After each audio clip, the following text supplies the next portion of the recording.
दोस्तों, मैं हूं विन्या और एक बार फिर से आपका वेलकम है आपके ही चैनल पर। आज मैं आपके लिए लेके आई हूं फिर से बहुत ही ज़्यादा इन्फॉर्मेटिव वीडियो। तो प्लीज़ वीडियो को इसको बिल्कुल मत करिएगा और वीडियो को पूरा ज़रूर देखें ताकि आपको पूरी जानकारी मिल सके। और हाँ, अगर आपको वीडियो पसंद आता है तो प्लीज़ वीडियो को लाइक कर दीजिएगा और नए हैं तो चैनल को सब्सक्राइब कर दीजिएगा। तो चलिए जल्दी से वीडियो को शुरू करते हैं। तो फिर से मैं आज अपना पिटारा लेके बैठ गई हूँ। पिटारे के साथ साथ आज आप मेरे इतने सारे प्लांट देख रहे होंगे बोगनविलिया के। गुलाब के बाद जो मेरी दूसरी पसंद का प्लांट है वो है बोगनविलिया, और इसमें थोड़ी थोड़ी फ्लावरिंग होने लगी है। तो ये बेस्ट टाइम था इसे फर्टिलाइज करने के लिए। और बोगनविलिया जो है ना, नवंबर से लेकर मई तक बहुत अच्छी फ्लावरिंग करती है हमारे यहाँ पर, और बरसात तक भी कर देती है। वैसे तो बोगनविलिया एक ऐसा प्लांट है जो साल भर फ्लावरिंग करता ही रहता है अपने समय आने पर। तो आज मैं इसे फर्टिलाइज करने वाली हूँ। इससे पहले भी मैंने बोगनविलिया पर फर्टिलाइजर बताया था, उसका रिजल्ट भी आप सबने देखा होगा। जो मेरे पुराने व्यूअर होंगे उनको पता होगा कि पूरी पत्तियां दिखती ही नहीं है, और इसी टाइम पर मैंने उसे फर्टिलाइज करा था।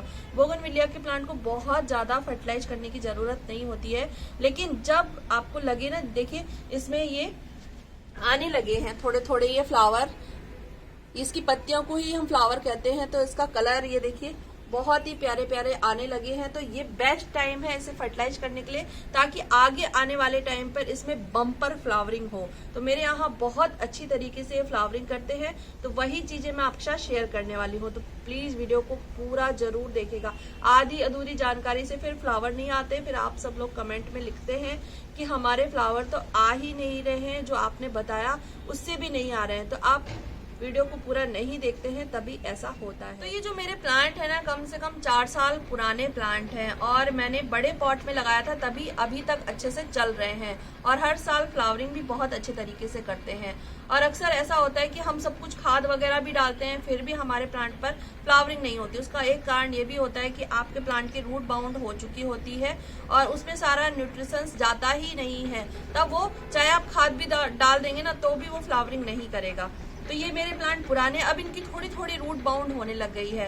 तो अभी ये सही समय नहीं है। दिसंबर जनवरी हम दूसरे प्लांट में शिफ्ट नहीं करते हैं, दूसरे पॉट में इसको शिफ्ट नहीं करते हैं। रूट बाउंड प्लांट को फरवरी में करते हैं। तो उसके लिए जो मैं करने वाली हूँ सबसे पहला काम, क्योंकि ये मेरे प्लांट काफी पुराने हो चुके हैं तो इसके लिए करना जरूरी है। तो सबसे पहले जो मैं करूंगी, ये जो मेरे प्लांट है इनकी मिट्टी की अच्छी तरीके से गुड़ाई करूंगी मैं। और कल भी मैंने इसकी गुड़ाई करी थी ताकि टाइम ना लगे। तो इसकी थोड़ी थोड़ी मिट्टी मैं निकाल लूंगी।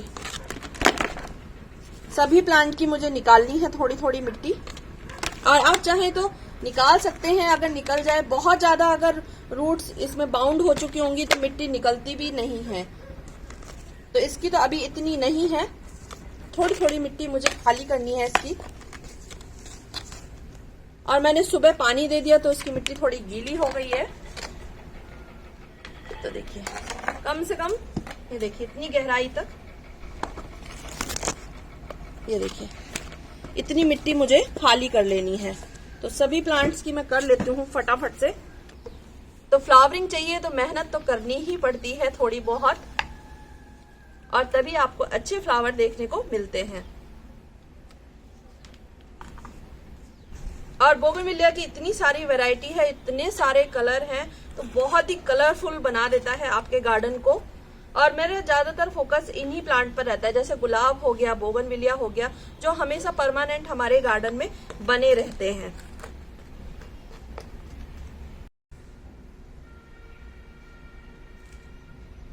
तो मैंने सारे गमलों की मिट्टी निकाल ली है और लगभग इतनी मिट्टी निकल गई है ये। और अब करते हैं आगे का प्रोसीजर। और आप चाहें तो इस तरीके की मिट्टी निकाल के ना अगले दिन तक छोड़ सकते हैं, तो काफी मतलब इनकी जड़ों को धूप वगैरह मिल जाएगी तो प्लांट ज्यादा अच्छे तरीके से रहेंगे। और जो अब नेक्स्ट काम करना है वो है मेरी मोस्ट फेवरेट खाद, आप सभी को पता है, वर्मी कंपोस्ट। तो ये देखिए, ये कम से कम मेरे 7 गमले हैं। एक प्लांट पीछे रखा हुआ है, उसको मैं लेके नहीं आई हूँ, काफी भारी था, तो मैंने सोचा इतने में ही आपको बता देती हूँ। तो इसको मिला दूंगी मैं कम से कम 300 से 400 ग्राम। ये देखिए ये मिला दिया मैंने। वर्मी कंपोस्ट मिट्टी में मिलाया है, जो मिट्टी हमने निकाली है उसमें। और आप सब ना इसका नाम पूछ रहे थे कि आपके पेट का नाम क्या है, तो इसका नाम फेरिया है। और ये मेरे साथ यही बैठी रहती है, मैं कुछ भी काम करूँ तो इसमें हमने वर्मी कंपोस्ट मिला दिया है। और इसके बाद जो आपको मिलाना है वो है नीम खली। तो ये डालना तो मैं बिल्कुल भी भूलती ही नहीं हूँ, ये बहुत जरूरी है डालना। और बोगनविलिया बहुत हैवी फ्लावरिंग करता है और हम बहुत ज़्यादा टाइम इसे फर्टिलाइज नहीं करते हैं, तो जितनी भी टाइम मैं इसे फर्टिलाइज करती हूँ, जैसे अभी कर रही हूँ, तो बहुत अच्छे से इसे फर्टिलाइजर देती हूँ। तो ये देखिए इसकी मात्रा मैंने रखी है, वर्मी कंपोस्ट से थोड़ी सी कम रखनी है। ये बहुत ही अच्छा काम करती है हमारे प्लांट के लिए, फंगस वगैरह भी नहीं लगने देती है, जो स्टेम वगैरह काली हो जाती है वो भी, और रूट्स को भी बहुत मजबूती देती है ये। और इसके बाद आपको लेना है NPK 19-19-19, वो लेना है। ये देखिए ये है NPK 19-19। और मैं एक चीज ढूंढ रही हूँ, चम्मच, तो कितना लेना है वो मैं आपको बता रही हूँ, ये बहुत ही ज्यादा जरूरी है। और मैं 2 खाद आपको बताने वाली हूँ। आज जो मैं यूज कर रही हूँ वो मैं केमिकल खाद का प्रयोग कर रही हूँ, क्योंकि मुझे फ्लावरिंग चाहिए इसमें बहुत ही बम्पर, तो इस वजह से ये देखिए इसकी डालेंगे हम कम से कम। और अच्छे NPK की पहचान पता है क्या होती है, हल्का सा उसमें नमी बनी रहती है। ये देखिए तो इतना डालना है, 4 चम्मच के करीब मैंने इसमें डाला है, क्योंकि काफी प्लांट है। इतना NPK लिया है 4 चम्मच के करीब। और तो इसको भी मैंने मिक्स कर दिया है। इसमें नाइट्रोजन, फास्फोरस और पोटेशियम है, और जो पौधों के पूरे विकास के लिए बहुत ही ज्यादा जरूरी है। और इसके बाद मैं मिलाने वाली हूँ पोटास। ठंड के टाइम में पोटास मिलाना मैं कभी भी नहीं भूलती हूँ, बहुत ही अच्छा रिजल्ट देता है, रोगों से दूर रखता है और ठंड व पाले से भी बचाता है। तो पोटास हम डालेंगे इसमें, कम से कम 5 से 6 चम्मच मैंने पोटास डाला है। और इसके अलावा जो मैंने लिया है, सभी हमारी फ्लावरिंग बहुत अच्छी तरीके से हो, तो उसके लिए लिया है मैंने सीवीड। ये देखिए ये फर्टिलाइजर आपको बनाना है। तो मैंने NPK 19-19 का प्रयोग किया है, तीनों चीजें उसमें बैलेंस थी, तो ये बहुत ही अच्छा है। तो इस टाइम पर मैं दे रही हूँ क्योंकि अभी इतने इसमें फ्लावरिंग नहीं है। जब हमारी थोड़ी और ज्यादा फ्लावरिंग इंक्रीज हो जाएगी तब मैं इसमें दूसरा फर्टिलाइजर ऐड करती हूँ, तभी पूरा फूलों से भर जाता है। तो जब शुरुआत होने लगे तब मैं इसमें डालती हूँ, और अच्छी तरीके से इसको मिलाना है ताकि कहीं कम ज्यादा ना रहे। तो नेक्स्ट वीडियो देखना आप बिल्कुल भी मत भूलना। और इसके अलावा भी बहुत जरूरी मैं आपको बात बताने वाली हूँ, इसके बाद क्या करना है वो बहुत ज्यादा जरूरी है। तो ये देखिए ये अच्छी तरीके से मिल गया है। और इसकी हम, क्योंकि हमने मिट्टी में मिलाया है सारी चीजें, तो जो मिट्टी हमने खाली करी थी वो हम पूरी इसमें फिल करेंगे। ये देखिए इस तरीके से। तो जब हम पानी देंगे तो इसके सारे पोषक तत्व मिट्टी में अच्छी तरीके से मिल जाएंगे और फ्लावरिंग हमारी इंक्रीज होने लगेगी। तो इसी तरीके से मैं अपने प्लांट को फर्टिलाइज करती हूँ, कभी केमिकल से, कभी ऑर्गेनिक तरीके से। तो सभी में मैं मिला लेती हूँ। और देखिए मैंने सब में अच्छी तरीके से मिला लिया है, पूरा इसको अच्छी तरीके से फिल कर दिया है। और इसके बाद तुरंत देना है आपको पानी। और जो मेन काम है वो मैं आपके साथ शेयर कर रही हूँ, वो है 15 दिन के बाद आपको इसमें स्प्रे करना है। ये देखिए ये है माइक्रो न्यूट्रिएंट लिक्विड, और अक्सर मैंने बताया ही एग्रोमिन का है।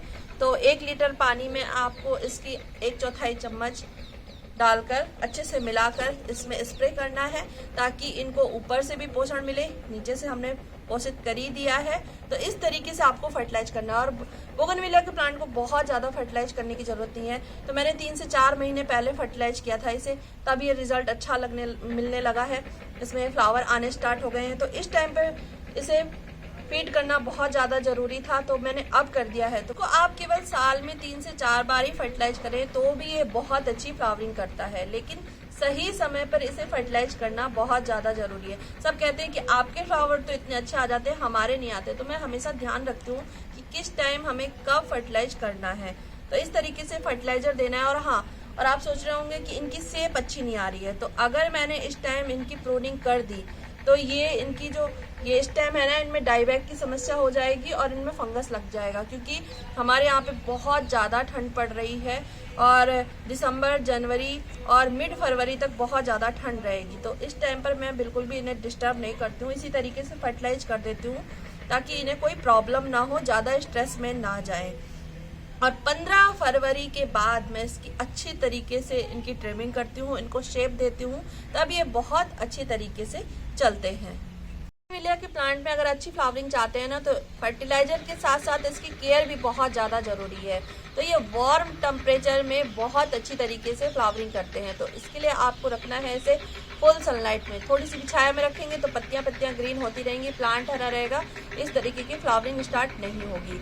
इसके अलावा आपको एक चीज़ का और ध्यान रखना है, वो है इसकी वाटरिंग बहुत ज़्यादा कम करनी। ऐसा नहीं है कि बिल्कुल भी करनी नहीं है, जो ज़मीन में लगे रहते हैं क्योंकि उनको पोषण नीचे से मिलता रहता है और ज़मीन में जड़ें जाती रहती है तो वो लेती रहती है, तो वहाँ पे वाटरिंग करने की ज़रूरत नहीं है। लेकिन गमले में ऐसा नहीं कि आपको वाटरिंग नहीं करनी है, 4 से 5 दिन में आप वाटरिंग करें, थोड़ी थोड़ी वाटरिंग करें। बहुत ज़्यादा ओवर वाटरिंग करेंगे तो भी ये पत्तियाँ गिराने लगता है, पीली हो जाती है इसकी पत्तियाँ, तो ये गिरने लगती है। तो इस चीज़ का भी आपको ध्यान रखना है, वाटरिंग कम करनी है लेकिन करनी है, और फर्टिलाइज समय पे करना है, और इसके साथ साथ आपको फुल सन में रखना है। और इसमें कीड़े वगैरह बहुत ज़्यादा कम लगते हैं, ऐसा बहुत ही रेयर होता है कि इसमें कीड़े वगैरह लगते हों।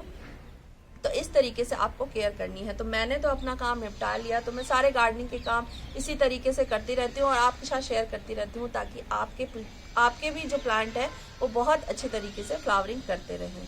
तो दोस्तों, ये था आज का वीडियो। आई होप आप सबको जरूर पसंद आया होगा। पसंद आया तो प्लीज़ वीडियो को लाइक कर दीजिएगा, चैनल को सब्सक्राइब कर दीजिएगा। फिर मिलते हैं नेक्स्ट वीडियो में, तब तक के लिए नमस्ते।